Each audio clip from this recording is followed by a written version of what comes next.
It'll be colorful.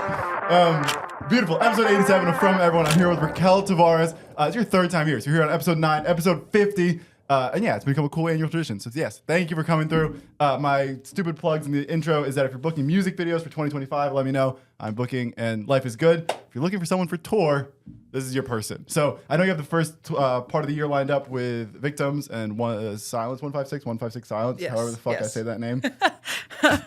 156 Silence. Good start. I absolutely know everything I'm talking about and am well prepared for this. Life is very easy. But yes, photo, video, merch. If you need anything, make it happen. More importantly, we'll get right into things because I don't like doing intros. People always start with like, so where are you from? And it's like, no one wants to hear that. We know. We've covered it. That's honestly the hardest part of this is like pretending that we haven't talked about all these things before and having to have like a new original conversation. But hopefully you're in a yapping mood today and we'll survive. Beautiful. You're just coming back from the Midwest with Victims. The key to this to me is that you're with Reflections, which is so fun because I feel like when I met you years ago when we first started this thing, that was like your North Star goal was like get on the road with Reflections, to do something with Reflections. And now I know you've been out there multiple times and you finally just come back from, a full little mini run, I guess, with them. Yeah, it was Reflections, Born of Osiris, and By the Thousands and Victims. And I worked for Victims and Reflections and not like fangirling. I was just straight facing the entire time. They probably thought like, damn, this girl really don't like us for someone who wanted to work. As if they don't know who you are from Twitter, right? For sure you showed up, they're like, oh, there's a super mega fan. And like, thankfully the one super mega fan who isn't going to punish them the entire evening. But then, yeah, it becomes you trying to be too cool for them and not chill at all. No, I hope not. It was really sick though. They played a lot of the new songs, and then they ended the set with 2 of the songs off my favorite album, and they also played some of the older songs as well. But okay, the Color Clear, I assume, is the album we're talking about here. Yeah, the Color Clear. They played the last 2 songs, I believe, were Shadow Self and Sadist, and the 2 best, the 2 goats. I wouldn't say best. Okay, well, die on a hill. What is the best one? Okay, what is the one? All right, in my opinion, Amulet. It goes Amulet, and then Shadow Self. Okay. And then Sadist. Have you ever gotten to see Amulet live? I want to say play it live? I may have. I don't remember. I saw them with Texas in July in Invent like years and years ago, and then I flew out to their one-off that they had in Minnesota, and I couldn't tell you the set list because like when you're living a moment like that, yes, I knew the words and it was a great time, but I don't like if I don't see it on the video. I don't remember because I was also shooting. That's the weirdest part about shooting and filming is like you end up so focused on the camera stuff that you don't know what happened in front of the camera, even though you were staring at it and paying attention to it all night. It's all like, are things in frame? Is the composition good? Where are the lights? All that bullshit. And then you forget to pay attention to what happened the entire night. My favorite question is, how did we sound? You think I was listening? Right. I was literally only looking. Like, you're so full of yourself. You think that I was there paying attention to how you sound? That's your job. Also, like, I'm musically dumb. Like, I don't know how you sound. Like, nothing I can tell you is, like, they're asking, like, was the bass too loud? Were the guitars too loud? Could you hear the vocals? Yeah. And I'm like, it sounded like you were playing the fucking songs. Like, I don't know. I have no ability to articulate things you're asking about here. Yeah, no. For me, it's a complete disconnect. Like, I'll sit there and stand. Often on tour, I feel like everybody has their roles, and it's, like, usually, like, crew, band. And at least with, like, people who are crew who do, like, you know, front of house and teching, they're musically inclined. Mm-hmm. They know, like, what's going on. And coming up to me and being like, oh, did you hear, like, you know, I was off beat and I played a different fill, like, who's that? Yep. I also feel like, or maybe I should ask you this, put in a question instead of an assumption here. Like, I always feel like I'm weird because I didn't come from a band. Like, I feel like most people in our world started as, like, in a band, and then they were like, oh, this part isn't working. I like this other part more. And we were just like, nah, let's be camera people and never have a musical background. So I almost feel like an imposter sometimes in these, like, big rooms where everyone knows what they're talking about. And I'm like, I know the guitarists have 6 strings, maybe 7 or 8, depending, and like that's about where my musical knowledge ends. Okay, you actually play guitar very well. No, not very well. Like I can play guitar enough to trick someone who doesn't play guitar. But like the second I sit down with someone who actually plays guitar, it's like, no, I have no fucking idea what I'm doing. Well, yeah. Point proven. Do you feel like an imposter? Do you feel like an imposter too? Is that just a me thing, or do you also have the same like I feel like I should learn how to mix. I feel like I should know more about it, and I just don't. I think the people who know what they're doing should have conversations about that, and I'll listen. Very valid. I like it. There's often times where like it could even be for like hours. They'll be talking about music stuff, and I'm just sitting there like, cool. Mm-hmm. Yeah, I totally agree. Yep. Yeah, that's sick for you. Awesome. Valid. Like I have no input. Yep. In anything to the musical world. The best part is sitting shotgun in a van and someone puts on like, yo, here's the new mix. What do you think of it? And it's like, sounds kind of like the last one to me, but that's not what you want to hear. That's like the worst thing to say to them. Well, there's this like full circle to everything in life. I feel like getting criticism on your art is probably one of the most important things that make you progress. And there have been times where, you know, I'll have friends' bands send me a mix and I'm like, you know, it kind of sounds like the last EP. I've had the same moment, but I'm always too scared to say it because like I know I don't know what I'm talking about. And like the flip side here is like I've had people in bands say to me like, no, we want your opinion because you don't know what you're talking about, because you're as close to a normal fan as we can talk to. We can't like put it on a Twitter poll, so like we can come to you as like, we know you don't know what the fuck you're talking about. How does it sound to you as like a normal average human? Which is kind of valuable. But even then, it's like I don't want to ever say something that then makes them change something because like I don't know. I don't want to. If someone came to me and was like, yo, the composition was wrong, and I was like, you don't know what composition looks like. Like you don't know what the goal here was. Yeah. Like it's valuable to me that like it's valuable that you don't like it. Like if 100 people say they don't like it, then okay, I'll pay attention to it. But just because one guy who fucking was watching Mr. Beast earlier today doesn't like it, it's like I can't change what I'm doing because of some Mr. Beast video that you saw and you want me to edit like it. Like fuck that guy. That's not what I'm doing. It's not what I'm interested in. I don't have $5 million, but it would be nice. Do you ever like? Are you able to like feel the full circle moment when you're on the stage with Reflections? Like, are you still a fan of them? Or are you a fan of them because your 16-year-old self was in love with them or whatever? Oh age no, that is? I'm still a really, really big fan. I will say I probably paid a little bit more attention to their set maybe this time, also because I got to see it for so many days in a row, and I was like recording video, so there's more planning that goes into that and more attention, but. Yeah, no, I'm still just as big of a fan. Yes. You're jumping ahead here, and it's a perfect segue for me. I guess, Phil, before I get there for 1 second, is that you went around the U.S. like 3 times this year. Like, I think it was 3 full U.S. tours that I counted here that I have on my little list. And maybe there was more. Yeah. There was like 3 full. There was like 1 Midwest, 1 like East Coast or West Coast kind of thing. Like, there was a bunch of it. And one of the challenges that popped up, one of the new things for you is that this was all involving video, where I feel like you've done some touring, you've done some work, but it was always only photo. And now you're fucking traveling, doing this every single day, and your workload doubles with this whole skill set that is kind of new and kind of foreign. And I feel like every time you've been on here, it's been like, I'm going to learn video. I'm going to learn video. And this year, you fucking actually did learn video. You're actually doing it. But I rarely have to do both, right? Like, I'm mostly doing music videos now, so I'm kind of only doing one thing. I got to work with OAR earlier this year at a festival, and that was the first time that I've done like photo and video at a scale that mattered to me. And it was so fucking impossible. It was so hard to like balance the two and know when to do it. And you're right, it involves so much more planning of like, well, if I'm running to front of house, I better get both done while I'm here kind of thing. But then it's like, yeah, now my workload is doubled and I get to the back to the stage slower and it becomes this whole thing. Like, how are you balancing these two things? Like, what is your strategy to get photo and video done in the context of a 30-minute set? So it's a really expensive strategy. I bought a second camera body this year. I bought the A7 IV, and I just felt like I was using Canon and Sony before, and I still absolutely love Sony, Canon. I think it's the best with colors, but when it comes to video, I think Sony is just leaps ahead. I don't care if you disagree with me. Write a book about it. There is someone that can't order the EOS R, the R5, whatever the fuck the mirrorless one is that everyone's in love with. But no, I think. Yeah, I don't care. I'll let that one be yours. But yeah, it does seem like Sony has an advantage here. And it might just be a popularity advantage. But it also just like the lenses, in my opinion, there's such a larger variety and they're way more affordable. So it makes like, you could buy an older version of a Sony and it still hold its value and you can get all kinds of lenses for it that make it 10 times greater. But anyways, so I had the 2 setups and I found that when I had the Canon and the A7 III, I was like having a lot of difficulty wanting to take pictures with the Sony, but then I was shooting an S-Log and then it looked ugly and I was just like missing things, trying to switch back and forth. And have you photographed a set in S-Log by accident before? Yeah. Oh yeah. It's the fucking worst. And no one else knows.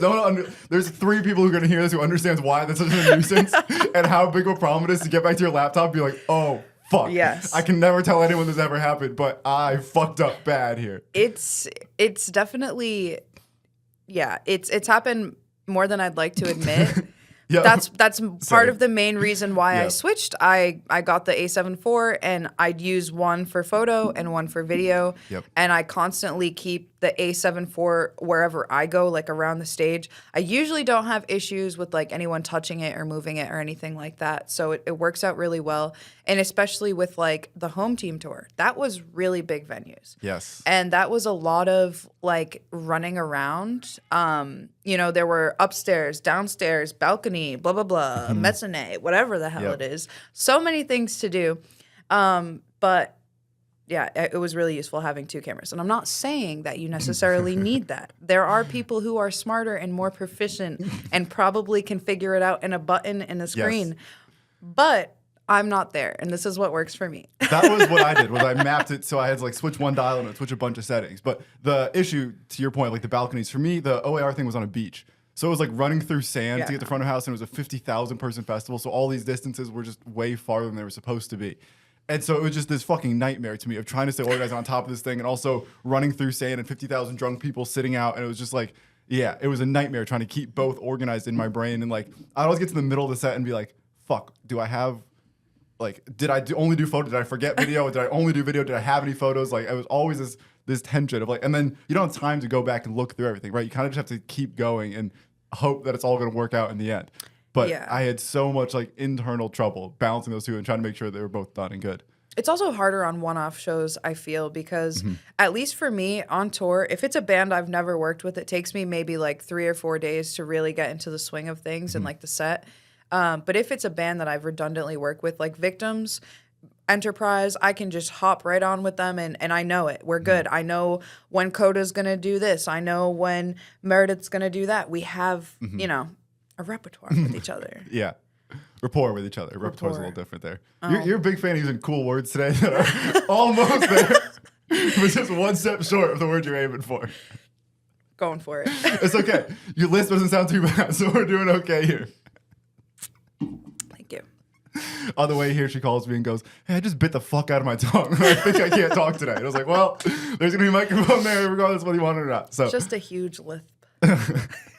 But yeah, balancing those two is always tough. And then the editing process is also a weird part of that. So my strategy was always like get the photo out of the way first because I feel like it's quicker and easier and then I could focus on the video. And the idea of like getting the big video thing done and then having to go back to photo to me was like annoying to have this like thing at the end after the big process. Is that how you tackle it? Are you doing like weekly recaps? Like how are you managing this, especially on the road living out of a van? So fortunately for me, well, the bands that I worked for this year, outside of Enterprise, they weren't really looking for a lot of creative edits. It was more so like take the clip, color grade it. We're going to use this for TikTok type style, which is perfect. That is, I throw that in Premiere. There's a proxy already. I just pop on some colors, make it look nice, export. It's good. But my method is I always do the photos first, and then I export all the photos, upload them. Because naturally, especially when you're on tour and you're in venues, the video's always going to take longer. I don't know what possesses venues to have Wi-Fi from, I don't know, before Wi-Fi was invented, whatever they did. It's just so slow. Like I'll sit there at the end of the night and it'll be a 32-second clip and it'll say 6 hours. I would like to believe it's just the amount of people on the Wi-Fi, but it's like if a hotel can have good Wi-Fi, then what the fuck is this venue doing wrong? Like, how have you not caught up with this? Yeah, it's a constant issue. I've got gripes. Name names. Name and shame venues around the country that have fucked you with their Wi-Fi. Jack is here. Yeah, I'm sure everyone listening can hear. I guess you can't see it if you're on the camera, but yeah, I'm sure he'll make an appearance at some point.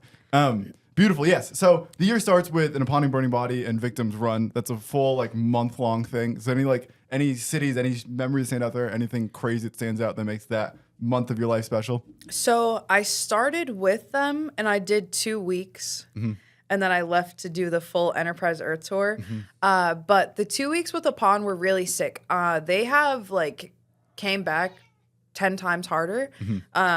I feel like they were kind of quiet for a couple of years. Yeah. And now it's just like, whoa, you guys are pulling numbers. Like, all right, good for Mm-hmm. you. They're a really fun band to tour with. Their crew and all of them are really great, which is a bonus on any tour. You don't want to tour with people who are insufferable. 100%. It is. I remember getting into this and hearing like it's all about like hangs. It's all about like being a good person. And at the time, it's almost like insulting of like, oh, so you're saying I'm not cool enough to be on there? Like you're saying that my work doesn't matter, but it is 100% true. Like it's all about who you know and how much they like you in the process. And those two things are going to get you way more jobs and opportunities than any other work will. You could have the best work, but if you're not a good hang, like it does not matter. I'm sorry. I don't care what anybody says. If you're not a good hang, I don't want you around me. Yeah. And if you want good snacks in your van, bring Rickelle on tour. She's going to have gummies for everyone in the crew. At that point, was Upon a Burning Body like the biggest tour you'd been a part of? Or was there anything before that I'm forgetting? The biggest tour that I was on, I think maybe before that, was the Veil and Boo co-headliner. Yep. I don't know. I really, if I'm forgetting something. That's life. Yeah. Okay. But it was still like not a new experience, but yeah, still second-ish, like second big girl tour. Sorry to assume your gender. Big boy, it's fine. And you went from there to Enterprise, and I was looking at that. I forgot that I made some promo mats for that, so that was a fun, like, oh yeah, I was one little part of Rickell's year. I had nothing to do with any of it. I didn't sell any of the tickets. They take all the credit there, but one little tiny piece of me made it on the road with you. And so you go on that run again. Yeah, that's also full U.S.? That was a full U.S. That was that's North America, so it's April and May, and there's Canada involved in there as well. Oh yeah, which is nuts. Yeah. Did you make it to Canada? Did you cross the border well? Yeah, I did, but they did not. They refused to give me back my debit card and my jacket and my ID. Remember? They being like border patrol? No, I left it in a Planet Fitness, and I sent somebody to go pick it up, and they wouldn't give it to them or release it to me or mail it to me. So. Wait, debit card, jacket, and what else? ID. That fucks you, especially in the middle of a tour. Like, what are you gonna do? The DMV mail it to you, like the venue in 5 weeks, kind of thing? I had my passport, so it's fine. But okay, yeah. Canada was sick. Enterprise. I will say, Canada really did pull up for that tour. I usually tend to skip the Canadian dates on most tours just because. No shade to Canada, but it's just such a hassle. Like, God, it really is. But Canada really pulled up for Enterprise for that, and that was super sick to see. Texas dates were all great. I had a really interesting time in Texas, but outside of that, it was sick. What made it such an interesting time in Texas? I got a book. Okay. A fan. You learned how to read in Texas? A fan gave me a book. Interesting. A little black book. You know they're listening right now, so I guess be very careful of what you're saying here. Yeah, but it was just a one day I'll share it. Okay. It was just it was like one of the most interesting things that's ever happened to me on a tour, I think, to date. One of those things that was supposed to be sentimental but didn't quite receive as well as it was intended? Yeah, for sure.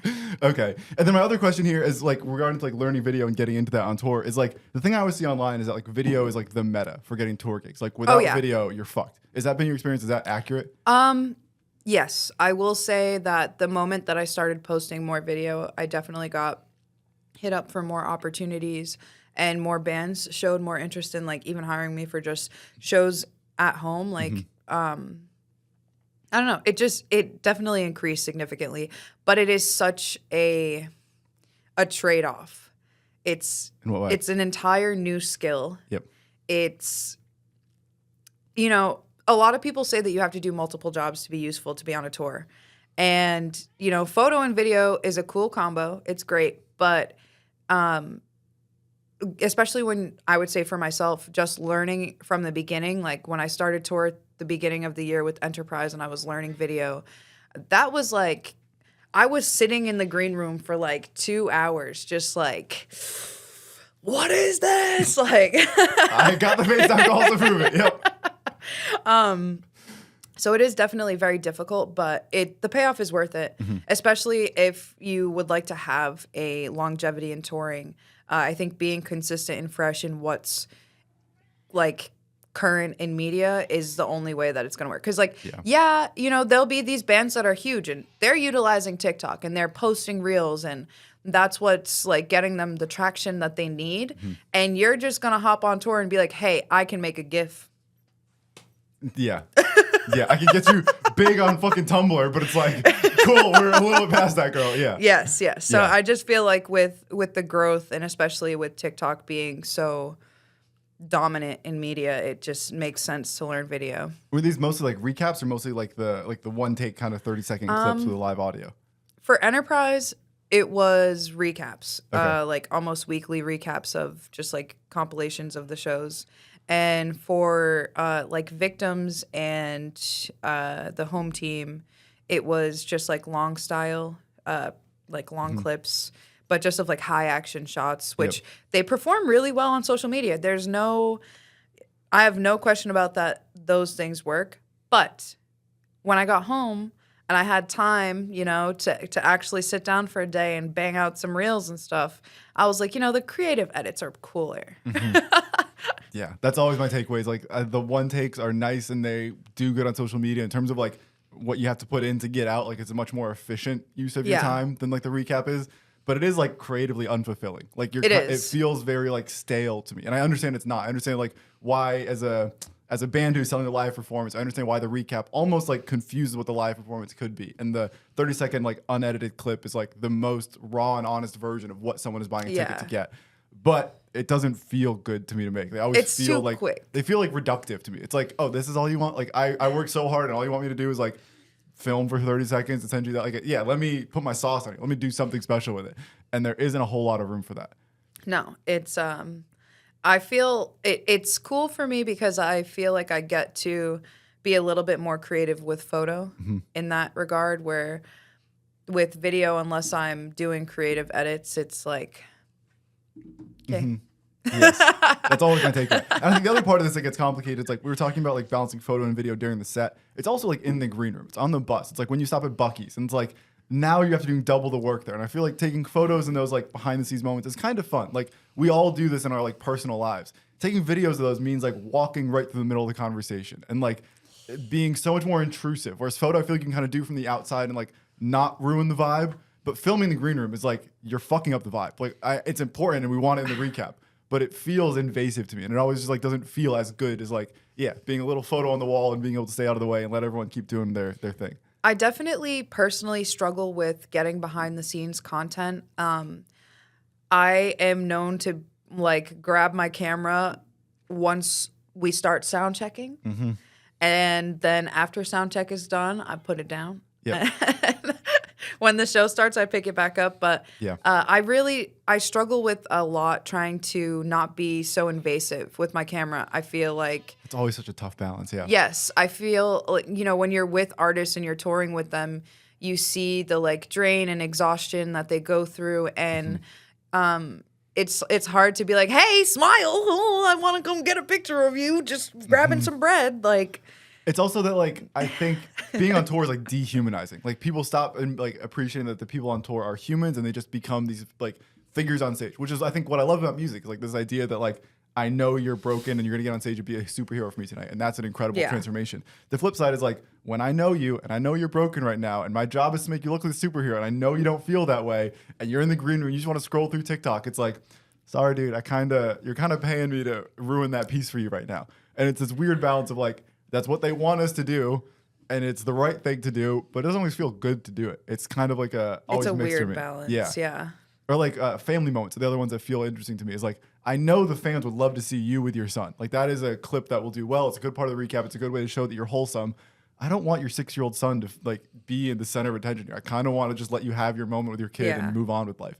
And that's all. Yeah. There's always these little pearls of like I should really invade right here. I really should get up on your business right here, but I can't. And I think probably if I was more brave with that, it would be better. But at some point, there's got to be a balance of what is kind, what is reasonable and rational here. Yeah, it's hard, and specifically for me, I just very much struggle with trying to like take candidates. I guess I just feel like we're in the van or we're in the RV or something. We all look kind of crappy until we get to the venue. Yeah. I don't know. I guess it also just depends on the people that I'm with's comfortability of me invading their space. I did a lot of different things with newer bands this year, so we'll see. We'll see going forward. Absolutely. This adventure continues in April and May when you go out. So I guess it's the Enterprise Tour. After that, we do some routing to a Big Texas Metal Festival. And that's with Paleface and Victims. And you get to the Big Texas Metal Festival, which again looked insane. What stands out? Yeah, talk me through this like crazy period of your life where it feels like you left for tour in March, and came back like in May, June. Like it was just 3 months of just one thing to the next thing to the next thing, and no downtime. And it ends with this like cool big party in Texas, but like I feel like by the time you arrive there, you must just be beat. Like it. So everybody's air conditioning kind of went out. Okay. Ours went out, I believe Fox Lake and Gideon's and others. That's a good place not to have AC. Is a summer in Texas. It was probably. Yeah, I don't know. It was a sick festival. All Shall Perish was sick. It was a great time. All of the bands I worked for did great. Even in the heat, it was. You can throw up pretty easily from from that. So I was really surprised that a lot of people weren't sicker, but it was really sick. I really appreciate Texas for always being like, hey, it's 700 degrees. Let's throw a festival. Let's put you out here. Let's burn you to death. Let's have a good day. I think I saw online that they had free water stations, so it seemed like they were doing some attempt to make it reasonable. But like the free water stations always end up with lines that are 7 miles long, so they're kind of not accessible anyway. Like, was the festival livable? Was it unbearable because of the Texas heat? What was your experience there? I am known for water guns. I bought water guns and I filled it up with ice water, and I just kept. That's an insane life hack for tour. Get squirt guns with ice water in them. You got to figure something out, because it's not like when you're touring, you're not going to somebody's house. There's no escape. You're in the van. And if the van doesn't have AC, what are you doing? Where are you? Yeah, that creativity of survival is huge, because you're right. There is nowhere to go. There's no plan B. There's no going home. There's no turning back. Like the only option is to stay in the van and finish the tour and finish the 12-hour drive or whatever the fucking problem is at that time. But it was sick. It was a really cool festival. I think it was their first time doing that. Yep. But yeah, it was. According to the website I looked at today, it was the first annual one. But who knows? There was some. It could have been like there's a smaller version of it, and this is the first time they're like formally branding it as this. I don't know. I assume that a festival of that scale is not someone's first venture into producing a festival. I think it was Third String, and I think they're the ones who do So What. That makes sense. Yeah. Okay. Yeah. They have history of the right team burning people. Upon burning body. No, alive, like from heat, not like. Anyways. Just immolating people. Shout out current events. That's a good thing to talk about. What do you think about... the other piece that I want to touch on is... I'm totally drawing a blank here. I had somewhere to go. So you finally, like this year, kind of learned photo and video. At this point, we're halfway through a year. You're starting to get more comfortable with them, or finally learning video and adding that in. What advice would you have for other people who are in this predicament? Where I feel like for years now, you've been saying, I'm going to learn video. I'm going to learn video. This year, it finally happens. And it feels like it was a really fruitful and like a thing that you are happy and glad you did. There are plenty of other people who I think can benefit from this, but just, have trouble getting past that first step, getting over the first hump into video. What would you tell them? How would you recommend someone? So I very much would hit people up and say, I want advice about video, blah, blah, blah, blah, blah, blah. Asking all these questions, never did anything about it. Until I will say it was Enterprise that really, Gabe from Enterprise, he was like, I'm going to sit with you and we're going to do this together. I know some things, you know some things. You were probably my biggest utilization. Shout out Peter, for learning and just being patient, and also not ever like giving me garbage feedback. I have never sent something to you and you were like, "Oh, that's perfect." Oh, it's always some type of like. It could even be super minuscule, but it's a critique that I respect. It's something that I could say, okay, I actually could change that. Am I being lazy about this? And I feel like sitting down and actually just learning it and having a core group of people that you can trust their judgment with, being honest with you about how you're doing is important. Because I think if I started doing video and So I ended up doing a 6.5-minute music video for Enterprise I Earth. forgot about this part There of the was year. Yes. no plan. Yes. Like Yes. we were just like, yeah, we're gonna do that. And if looking back, I would have done so many things different. Sure. When I sat down to edit that video, I was like, oh, I should have probably had them like have an intro, walk in, something. No. Learning that and sending the first draft and them not being like, this is so sick, like giving me timestamps of like, this looks crazy, like fix that. That was so useful. And in the moment, like, you know, you might be frustrated or something, but learning things and having people critique you in a way that is beneficial towards your career and like your learning is important. That's all I have to say. Like, just don't have people who are going to blow smoke up your ass around you. I couldn't agree with you more that, yeah, the yes men are the least helpful people in this whole world. And I almost think it's like, it's rude. Like, I think if someone asks me for feedback and I say, this is great, A+, like, Yeah. I've wasted their time. Like, they came to me home to make this thing better, and all I have said is, nah, it's good enough. And it's like, fuck good enough. Like, Yeah. I can't promise I can do better than you. I can find something that I would like to do better. Like, I'm by no means the top of the mountain that I want to be on top of, but it's like, I can see the top of the mountain. I can see what fucking Eric Easterday are doing or whoever the person is doing. Like, Yeah. I am aware of that. And if I can't do it myself, I can at least point you in the direction of like, well, here's what Eric did. I think he's the go. I think he's like one of the best at what he does. And it's like, yeah, maybe I can't do it, but at the very least I can do is say, I think he did this cool thing. Let's push you in that direction. Yeah. And it's something that like, I think people get scared of like giving negative feedback. It's like, it's not negative. Negative is like, not. this is ass. Like, don't say it. Like, there's a very clear line of like, Sometimes though, if it needs to be said, then sure. But like, I don't think I've ever said that to you. I think it's always been like a 80, and it's always true of like 80% of this is good, 90% of this is good. There's always 1% that can do better. And my job is to help you find that 1% and like give you the honest feedback that like, yeah, isn't always, yeah, we would love to hear that things are great, but it's like, nothing's great, nothing's perfect. That's first draft was ass. I disagree. I think the first draft, like, the first draft and the final aren't that different. And like, there is a lot of work, there's a lot of fine tuning that goes into it. But like, to me, the skeleton of the thing is there. And it's like, once that big piece is there, it's like, yeah, we can change all these pieces out a ton, but it's like, it's not like you went back and refilmed the whole video. Like, if it was truly ass, then it's like, fucking wait till next tour and let's try this whole live video again. Right? Like, it was just about polishing up this thing. And that to me is the important part. And I think, yeah, that's something I try and keep in mind in all contexts. And I hope that people also give me the same feedback of like, or I just had a call to the band and they're like doing revisions. And as they were going through the revisions, I could feel them being like, don't get mad at us, but, and he was like, no. Like, we're on the same team here. Like, the goal is to make the best thing possible. If you're worried about stepping on my toes, like, we're fucked here. Like, we're not going to get the best result out. Like, the best result comes from you being like, hey, this is what I want. This is good, but this thing is not good enough anymore. And it's like, all right, that's how I learn. Because when you tell me, to your point of like, when you tell me it's great, it's like, none of us fucking learned anything. All I learned is that, you're a yes man. Yeah, it was good enough. And again, to me, good enough is like just bad. Like, fuck good enough. It doesn't help anyone. No one learns anything from good enough. Interesting. Okay, so it felt like it was the push of what makes you comfortable then in like stepping into. It's like, I think the Enterprise is a good example of like the 6.5 minute video is like trial by fire. Like, that's an enormous challenge to get into this. Like, that is not what I would recommend to most people who are learning video. But again, it's the best way to learn. To be fair, when I was recording it, I wasn't thinking like, this is 6.5 minutes. You know, I will say like my arms definitely got tired. That's low key, yes. I was just filming with, I was helping Chris Klump film a video for Shadows Fall. It was a live set thing. So I thankfully got to like walk around the stage and had like a little more free time. He was at front of house and someone came like stood right in front of him. So he was just like standing on one foot, like holding his rig off, and came back to the green room and was like, I'm nenever moving my arm again.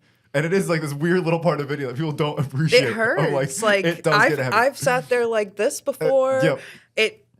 It was, so I was recording the song Spineless and then the song immediately after it. So it was 12 minutes of just recording. I had arms. It sounds so pathetic to complain about 12 minutes of work. Like, I know that there's someone who's doing a job way harder than ours who can do 12 minutes of way harder shit. Yeah. I always compare it to like yoga. Of like, yoga's not hard for 10 seconds. Like, doing the poses is fucking fine. Yoga's hard when they make you hold it for 10 minutes, or whatever the stupid teacher on YouTube tells me to do. It's like, that's when the shit gets hard. That's when it really starts to suck. And equivalent to planking for me. Like, that's a perfect comparison. Yes. Planking is not hard. It's like by the 4th minute when you're like, I'm never gonna move my body again. This is the stupidest thing I've ever tried to do in my life. Yeah. But you survived. You made it.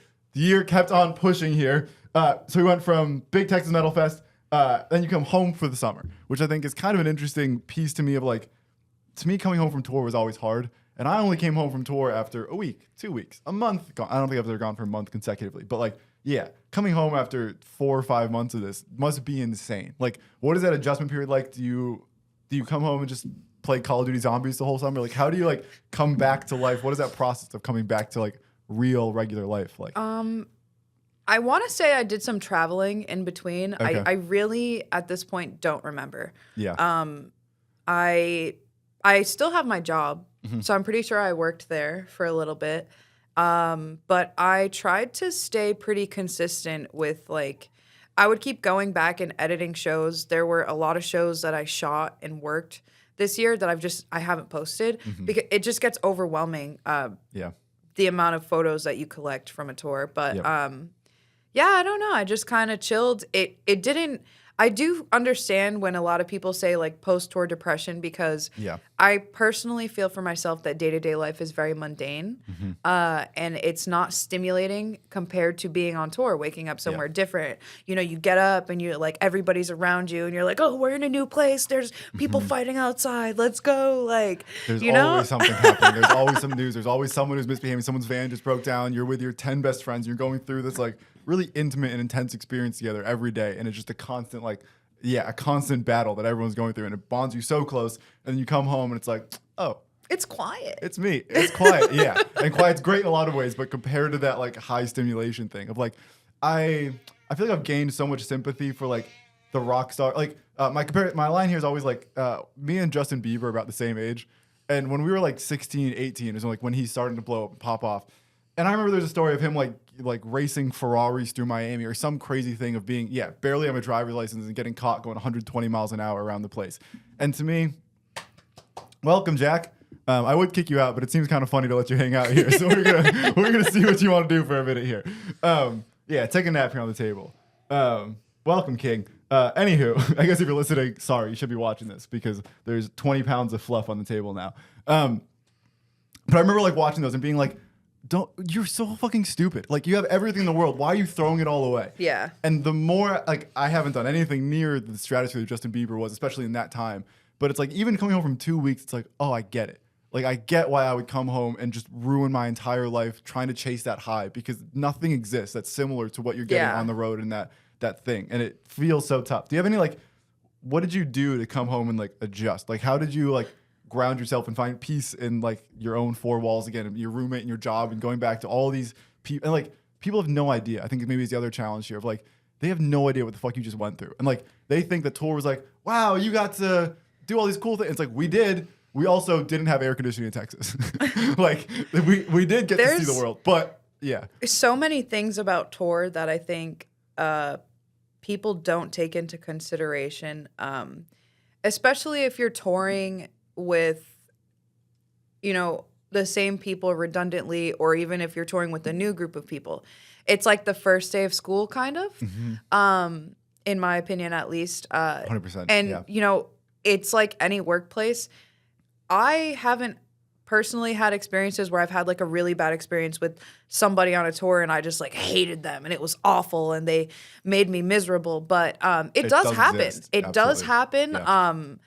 And it, you know, it can affect I've seen it affect people's mental health of being on the road.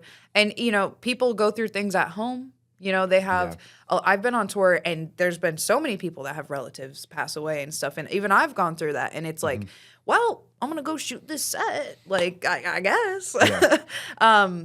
There's like a beautiful escapism in it. Yeah. But then you have to come home and deal with all the shit that you escaped. Yeah. I usually, when I come home from tour, I try to take 1 week off of work and just sleep. Yeah. I try my hardest to get my sleep schedule situated. Which never works. Your sleep schedule's always insane. No, it's terrible. I really try.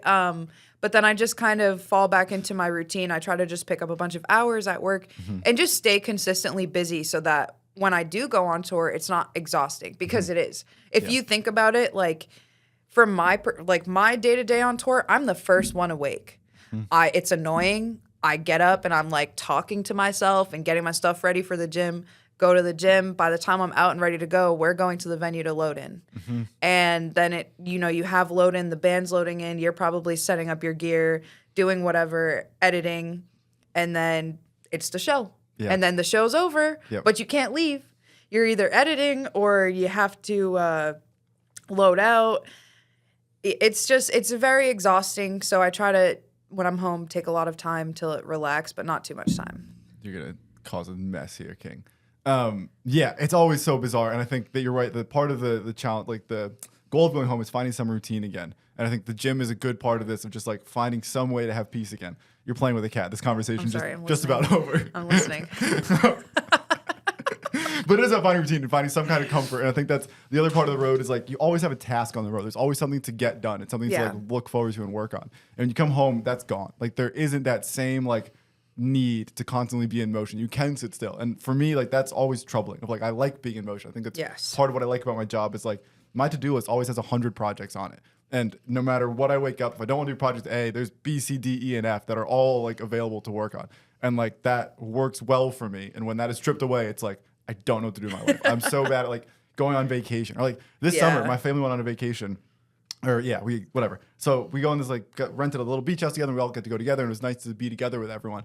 And I got a 1,000-piece puzzle to work on. Because like I knew I couldn't just sit there and watch TV. Like I'm so used to having something to work on all day. Something to think about and like strategize on. It's like that was my way of keeping myself sane and like not because I knew I couldn't just watch TV. Like it would have killed me. I would have fucking boiled alive. And that thing when you come home doesn't exist. You have to find some way to supplement it. It's hard, but I think if you get into a routine on tour, you can get into a routine at home. Mm-hmm. But I don't ever want to be at home long enough where I get on tour and I'm like, this is exhausting. Mm-hmm. It is exhausting. And you're right, you are the first one up and last one to sleep kind of thing. Of like, I don't want to undermine what the band does. But to me, it's like they get to load in, they get to sit in the green room. And I know that like, they get to sit in the green room and do whatever the fuck they want. Sometimes there's VIP mix in there. But like, for the most part, it's wake up from 10 to noon, you're busy putting shit on stage. And then you get to sit from noon to whenever you go on stage or whatever, an hour before to get dressed or whatever. And you get off stage and you can party with your friends. And us is like, no. The second the show ends, the next day kind of already begins. Like there is never a time where it's like, let me just go sit in the green room for 5 hours. It's like, no, you got to edit, got to count the merchant, got to get something ready, get your gear ready. I'm sure like keeping batteries charged is always a nightmare on the road. There's always something to be working on that I think is unique to us. And I guess, tour managers maybe are the most extreme example of this, of like, have fun finding a single second to think about yourself in the day.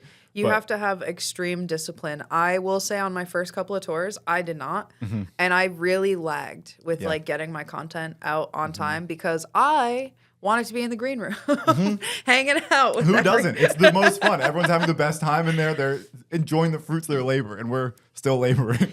It's fun to a point. I've come up with a way to edit in a really efficient way so that my work is usually done before we're even done loading out. That only happens when the band I'm with is not headlining. I don't not like headlining bands, but it's just, it's a later night because, they're getting off stage and then the show's done. So that time that I have while the headlining band is like usually playing to edit. Yeah. And it's also like a time where you're unbothered, I think is the other key of like, once the headliner's on stage, all the other supporting acts are partying or watching the green, and it kind of gives you this little bubble to exist in. And the second that ends, everyone is all of a sudden talking to you again. You're right back in the thick of it. And there is, you're right. There's some like peace about as long as the show is going on, no one's gonna bother me. Yeah. And the second it ends, everything is fair game, which is great. You're on the road with your friends. It's good to like, but in the context of work and trying to be productive, it like doesn't always correlate and feel as seamless there. Yeah, no. Cool. Oh, the other piece of the summer that I want to touch on here before I turn the page, I was laughing. I told you before the show that you're the first person I had 2 pages of notes for because you had such a fucking busy year that I couldn't fit it all into 1 page. So, power to you. But yes, you come home this summer. You're also on the set for the Great American Ghost video Forsaken. And Ethan was on here and he told the story about it. And I wanted to get your 2 cents on this. Okay. And his version of the story, or what he told me happened, is that they go to the quarry and then like a bunch of like locals fill around the rims of the quarry, and there's all these people in like trucks and ATVs and quads and dirt bikes just watching you film this video. And of course, they're not at all metal fans. They're more of like local people who are like, "What the fuck is this thing happening in my town?" Do you remember this? What is your memory of these people appearing and like? He said they came down to like help move sets at some point, which is also insane to me. That like just to have. Happen to know one of the people that were watching. Beautiful. I was like, oh yeah, that guy does content for cars. But we were filming, and it was almost kind of like a scary movie. I'm not gonna lie. You like looking down in the quarry, and then up and around us, there were just like these kind of walls. And there were actually people lined up there, like looking over the edge, and they were just like, kind of stick figures. And yeah, it was very, very interesting, to say the least, I guess. Okay, sorry. There was one last thing on the first page I didn't get to, and I wanted to turn the page, and I wanted to have it here because I think it's a good thing to talk about. But yes, okay, so they come, were they like confused? Were they supportive? Were they like I think they uncomfortable understood. to you? Were they NPCs who didn't matter? Like, what's the vibe They here? knew what was going on. Like there was pyro, and obviously the music was playing very loud. And the click is the most piercing. Yes, That's the one detail he yes. shares. That like the music is loud, but the click is the thing that bounces off every single house around you and wakes everyone up. I think no matter how soft Terrence tried to hit the drum kit, it was loud. There's no hiding that. But yeah, they were chill, but it was interesting. Yeah. New Hampshire. The most New Hampshire thing. Yeah. Yeah. Beautiful. Okay. And then, so the year continues. You wrap up the summer here. You do a show. I think there's a Meshuggah show mixed into the summer. Or maybe I'm wrong. No, the Loathe show. Sorry. Loathe is the one that I'm thinking of here. Yeah. Mixed into the summer. Kings. And then you finally go back on tour again, as if you hadn't done enough touring this year. And this is Victims in Oceano. This is in September. And this is the third full U.S. trip of the, or second full U.S. trip of the year. Yes. Which is nuts. Like, that seems like the second you get home, the second you get comfortable again, you're back on and gone. Yes. By the time were you like ready to go on the tour? Was it too soon? Had you just felt like you just got home? Like, what is the energy going into this tour? I feel like towards the end of August, it was like a lot all at once. I had something to do every single weekend, and then I had a surprise party for my That's birthday. a well-kept surprise that you had no idea was happening at all and didn't help plan whatsoever. But yes, surprise birthday party. And then my brother's wedding, and then I just left. It was like, it didn't really feel like I was home for any certain amount of time. Like it just, and I also had like a little like week and a half tour in between there on the West Coast. But yeah, it was very quick. I don't know. I started packing lighter. I guess that's cool. That's a good tip. Yes, you are certainly known to overpack, so that's a good thing. I feel like packing lighter is probably still overpacking, but it's a less egregious form of overpacking than it was before. 200%. 200%. So then you go on the Oceano Victims Tour. What stands out about that month of your life? Where it's again the full U.S. I believe there's Canada mixed in there as well, if I'm not mistaken. I don't think there were Canadian dates for that. That tour was really fun. I had never gotten a chance to tour with To the Grave. Mm-hmm. They were really sick. And then there was also a band, Half Me, from Germany.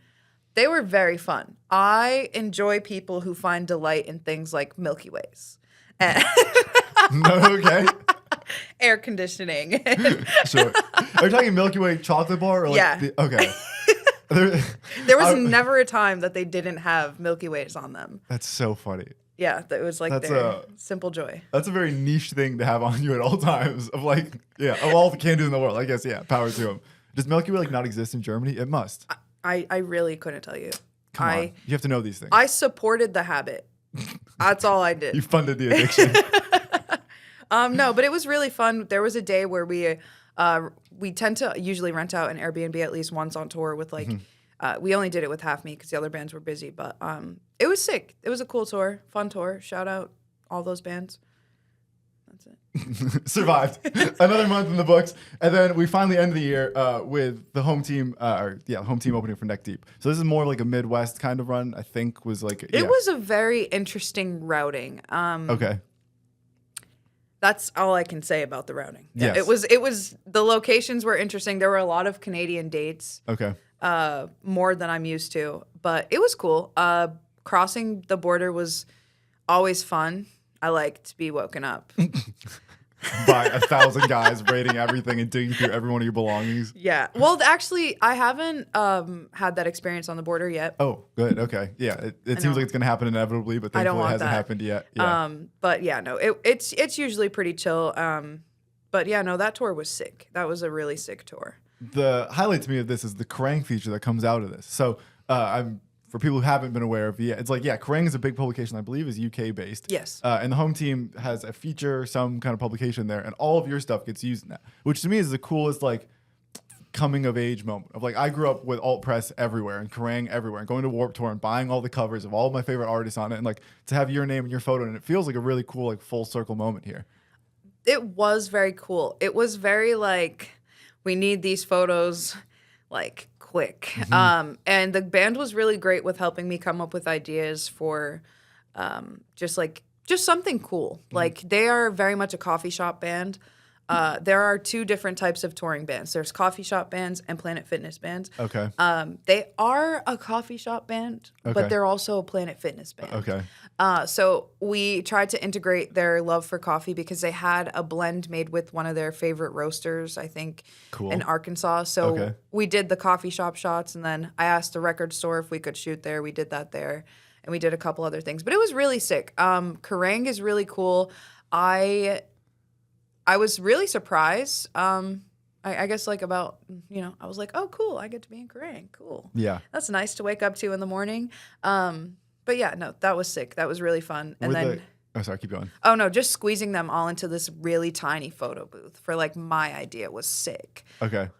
Where did you find the photo booth? It was outside of the venue that we played in Idaho. Okay.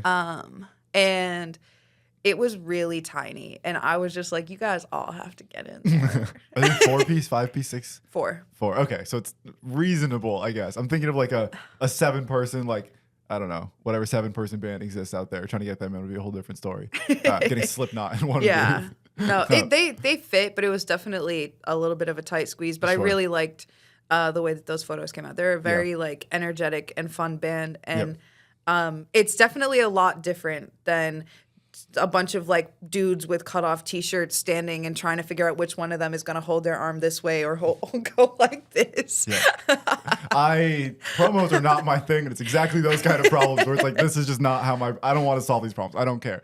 I think that was part of where I end up going from photo into video is realizing like, I don't want to do the things that it takes to make a good photo. And that is what it takes to make a good photo. And I didn't like doing those things. Those things were not fun. They were not rewarding or fulfilling to me at all.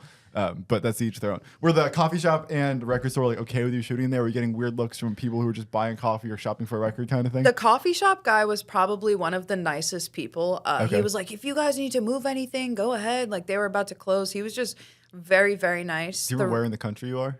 Idaho, yeah. Okay, Idaho, okay. Boise? Sure. Yeah. Sounds, it was a cute town. Okay. But yeah, the coffee shop was very sick, very accommodating. The record shop as well. They were just like, hey, just don't take pictures of people. I did have to wait an incredibly long time for somebody to finish reading what felt like a whole essay about this like album he was holding. He moved eventually. That's the reality of most photo things. Like it's a matter of waiting sometimes. You're just waiting for the stars to align for your thing, and sometimes it happens quick, and sometimes he's only at page 1 of the essay. Yeah. He moved though, so it worked out. It was cool. Why wouldn't you just like take it and like AI him out? That's like a spot remove him. Because I respect myself and my time. Shots fired, and I'll take them. Yeah, I think I would have just dealt with it in post, which is like the worst thing. Like he was in it, like the way that it was set up. I know AI is really cool and stuff, but if you look at like the I don't think the band posted it. I have the pictures of the record store, and there were shelves coming in this way, and then they were behind it, and then there was like the record store, and then another shelf. So I would have had to like take that whole man out of that section. I didn't have them go over there until he was gone. Gotcha. Also, like coincidence that there was a record store right there for them to work. It was is, like, right next door. The perfect vibe, but like they're not everywhere, and especially in Boise, Idaho. I can't imagine it's not Seattle where there's like a super modern young culture. That's the perfect place, though. Think about it. What else are they gonna do but listen to records? I guess so, but like the market for buying records, there can't like I'm thinking of like a Seattle, a Portland, like an Austin, like these modern like cities that have this like youthful energy where this trendy record thing is picking back up again. To me, the Boise store is almost like it's like there from the '60s when records were cool. Whereas I feel like most record stores now are like new things that they had people a lot are of old stuff, like old stuff. That's funny. Like it's from the past instead of from the future. Cool. Okay. And then the year And that's kind of the year. That's most of your year, I think. Did we miss any big tours there? I feel like that's most of the journey now. You've been able to like relax and be home for a minute and try and find peace again before in January it all happens again. Or I guess, yeah, the reflections thing that we started is maybe the most recent adventure here. And then you finally get some time to pause and breathe before you go out again. Yeah. We all like at the last show, we were like, okay, see you guys in 2 weeks. Yes. Those 2 weeks are going to fly by. We get to enjoy 2 weeks for a minute here. Yes, it's honestly, I feel very grateful for the opportunities that I've been given this year. There's been a lot of like, I guess, self-doubt with like my ability to complete photo and video and like maintain a positive attitude. And sometimes it's hard to be positive. Definitely. On tour, especially if you have, circumstances at home or which are always everybody happening. has days, where it's like, I don't like the way you close that door. Mm-hmm. Honestly. If you live with someone for long enough, like you're going to have those things. And when there's 5 of you in a high stress environment, and of course, like to us, the stress is completing the content. To the band, the stress is like selling tickets. Like there's a very real thing of like, hey, if these shows don't sell out, we're going home and we lost money on this whole venture. And like that's a stress that I've never had to feel, but I'm sure it is far more daunting than trying to get the photos done by 9 a.m. tomorrow. Like it's a much more like personal thing of like, hey, this whole thing can blow up if tomorrow doesn't sell out. It's very I've learned it's interesting when bands have unexpected like hiccups, especially with like ticket sales. Yeah. And the morale is low and it's like, how am I supposed to be rainbows right now? And they're like, we just played the worst show. Mm-hmm. This was the worst show. And the sound guy didn't know what he was doing at all. I love my pictures, guys. Like, I had a great night. I'm sorry. Those two things never align. Yeah, your best night is always their worst night, and vice versa. It feels like they played the perfect show, and it's like, actually, my camera blew up halfway through that. So, sucks to be you. Glad it was a good show, but there's no proof of it to go on the internet. I appreciate you sharing that. Like, yeah, it is hard to be positive sometimes. These things are challenging. But I guess the question I had that I wrote down from the first page here is like, this year was an enormous year of growth for you. Like this was a very successful year, and I know that no one is ever good at like sitting down and smelling the roses sometimes. But like I think it's important to also sit here and be like, yeah, this was everything we would have dreamed of as the 20-year-old getting started, and it's only the beginning. Hopefully, like I think that there's an exciting trajectory here of like this thing is only going to keep growing, and I would be happy if it ended today. But I think I can do even better. I think there's even more in the pipeline for me. My question for you here is, like, what do you attribute that success to? So as you like look back at the last couple of years here, of like this year did go well. What from the 6, 8, 10 years before this, like, what do you think you have done well that other people could also do well that makes this year possible? Like, how do you, what is something that you attribute to getting here? And my example here, while I let you think for a second, I'll keep yapping. My example here is always like my business card thing of like, I was going out and handing out so many business cards. And like, I've told this story on here a bunch of times, so I'll spare. Yeah, if you've heard it before, great. If you haven't, then I guess go find it in one of the previous episodes. But and even like just recently, I did a video and someone saw the video and goes, "Oh my God, you gave me your business card 6 years ago. It's cool to see where you are now." And I was like, it's still working. Like those cards I handed out 6 years ago are still paying dividends to me. Of people are still, even if they don't remember my name consciously, they see the thing and go, "Oh, that's that fucking guy." And I think there's a huge value in having like longevity there. Of like, I'm not some guy who's new on the scene. They go, "Oh yeah, this guy was at every local show. He was doing the thing back then and trying to do it. And it's great to say it paid off. And now it's a much more exciting thing to support." Whereas some guy who just showed up and is, doing the thing, it's like, they have some sense of the history of this thing and the time it took to get here. As you reflect on your past years, what stands out as something that you did or something that you've learned? What do you attribute this like good year to? I want to say I used to go to shows. Mm-hmm. I would talk to you. Mm-hmm. And other photographers and people that I knew, but I never went to the merch table and said anything to the bands or talked to anybody or even tried to, because I have no idea. I can't tell you why. But it's hard to put yourself out there. Kind of, yeah. And I think what really helped me was my willingness to meet and talk to people, especially I think if a band wants to take you on tour, I will say the home team took a chance on me because I only met one of them and they were like, "Yeah, you can come on tour with us." Cool. I would bet that they reached out to Enterprise, someone. They fact checked you somewhere. And I don't know exactly who it was. I don't know where. It could have been more than one person, but I would be shocked if they didn't go, "Hey, you worked with this person. Yeah. Is she as cool as we think she's going to be?" And that's where it's like word of mouth is so important in making sure that like, you're not, I think it's very important to go into opportunities with a positive outlook and to, meet people and be supportive of them without an expectation. I think having an expectation of, oh, if I'm friends with this person, they're going to get me on tour, or, something silly like that. It's very unreasonable, and putting myself out there and making connections with the artists, but as people, not as artists, is something that really helped me, because now, the people that I tour with predominantly are my friends. And it does, a lot of people say, like, don't mix, business and pleasure. There's also a very fine line there with becoming way too personal, but you don't want to tour with people who you don't enjoy. Yep. You don't want to be around people that you don't enjoy, but you also don't want to be the unenjoyable person. Absolutely. Absolutely. I think it is a who you know game, and I think you're right that it's about making friends with people and just being a genuine fan of the thing. I think we can all smell it when someone comes up to us and they go, "You're so great. What can you do for me?"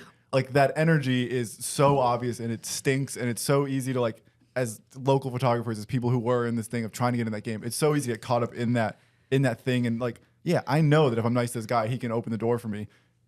That's the wrong reason to approach him, and they'll know if I'm approaching him for that reason. That thing is impossible to hide. It's so slimy and gross that it stinks through whatever you try to do. So it is just, be a genuine fan, a genuine person, and support as many things as you can, and that comes back and pays off for you. I think also a big thing I observed through experience was just kind of cold calling bands and being like, "Hey, if you need me to tour with you, blah blah blah." Like, there's nothing there. It's just like, "Hey, this is it. This is what I can do. Cool." Yep. Like, for example, there are photographers who will follow me and then message me that the second that they follow me and say, "I've been such a fan of your work. Give me a photo pass." Mm-hmm. It's like, you don't think I saw the follow request? It's just like, I usually give them one anyways, but it's just try to have, like, an interpersonal relationship with that person and, like, grow off of it. Yes. And that'll also get you so much further. Like, I think, again, it goes back to your thing of, like, the feedback here is an important part. Like, more than you want a photo pass from me, like, you want my advice. Like, clearly what I'm doing is work, and I guess I'm speaking as Rickelle right now, but I guess I could also speak as Peter here. But it's like, what we are doing is paying some dividends. Yeah. What you should want more than the photo pass. The photo pass isn't going to get you anywhere. It'll get you one good night. Like, that's cool. What will get you somewhere is sitting down with Rickelle and going, "Hey, Rickelle, I'm not good at this. Can you make me better at this thing?" And that will get you so much further than one fucking photo pass that you can offer them. Yes. And I think that's where you're right. It's like about having a genuine connection more so than just a transactional relationship. Is like, that's short term. Like, build something that's long term, build something that's sustainable, that people are going to proud, so that when the home team wants to take you out, there's 100 people they can reach out to and go, "Hey, Enterprise, hey, Victims, hey, whoever, what's the deal with this?" And they're all going to say, "She was great. She brought lots of gummies. Great to have her around. Life's good. Let's hang out." And it's like, that's the key here. Yeah, it's definitely an interesting life. Beautiful. We have nailed our hour here. I want to end on just like a general goal here for you. So we're coming into the new year. I think your big goal is always to get on tour with Meshuggah, is to do something with Meshuggah, make something happen in the Meshuggah world. Is that still the main goal? Is there any other goals that we want to manifest, we want to add on here as a wish list for the coming year? I've come to the unfortunate realization that Meshuggah is an in-family team. Okay. I would absolutely love to work for them on maybe like a one-off show or something like that. Mm-hmm. But I think my goal this coming year is to just tour a lot more. I think I might be dipping my hands into the merch again. And that'll be a nice challenge for me. It's not that I feel like I have too much free time touring, but I don't know. I like doing merch. So. 100%. And you also mentioned that, like, it's about doing more than one thing. One thing is not good enough to get you on tour. Like, I think in the context of a band, it's always like the guitar player is also our writer. The vocalist is also our merch designer. Like, there's always these, like, overlapping roles. And again, being a photographer is just not good enough to get you going. And that's where the video comes in, and the merch is a whole nother layer of that, of like, here's all the ways I can add value to your band. And if you don't want A, I've got B and C ready to go for you. And that's the key, is being, diverse in what you can offer them. It's also important to make sure that, from my experience, that you're not 20% good at everything, that you should try to at least be 90 to 100% if you're going to offer that as a skill. Yep. It would make no sense if I were like, "Hey, Meshuggah, I want to front a house for you. Just throw me up there. Throw me a bone." 100%. And I'm sure people ask them all the time for shit even dumber than that. Beautiful. Yes. I believe you also mentioned Europe and Australia as goals here for the new year. Yes, I would love to hit Australia and Europe this year. Touring, absolutely. I think I'm ready for that. I'm ready to die. It's funny that you're like saying that crossing to Canada is too annoying for you, but Europe and Australia are both like, let's do it. I think all right. My gripe with Canada is really just about my ID. Like, if they would have gave me that back, I wouldn't have beef with them. But it's on site. Rickelle Tavares, thank you for coming through for episode 87. I'm going to get you out of here before you say anything crazier than the fact that it is on site with the entire country of Canada. Before I let you go here, where can people find you on social media? Where can they follow you? Where can they hire you for tour? I can't imagine there's anyone listening who is booked. I don't think I have anyone who's listening who's touring internationally, but I have no idea who's fucking going to hear this. So if they're listening to this, where do they contact you? Where do they make it happen? At Rickelle Tavares Photography on Instagram. And there's no A in my name. Raquel. People always try to type that in. I was like, last name, I was like, there's 100% an A in your last name. There were people that kept asking me on tour for my Instagram and typing in Raquel. And I was like, well. Mm-hmm. Well, shout out RTP Photography. Make sure you thrive and live in peace. Thank you for coming. It's been beautiful to watch you grow. I think I told you off here, like, it's been fun to watch this thing evolve every year. And every year we come back here at the end of the year and chat. And it feels like every year I've got more to talk to you about and more that I'm impressed with your growth. So keep on growing. I'm stoked to see what the new year has for you. And yes, if you listened this far, have fun, have a great life, leave a like, leave a comment, do something cool. Tell Rickelle she's awesome, follow her, and have a beautiful life. We'll talk very soon, friends.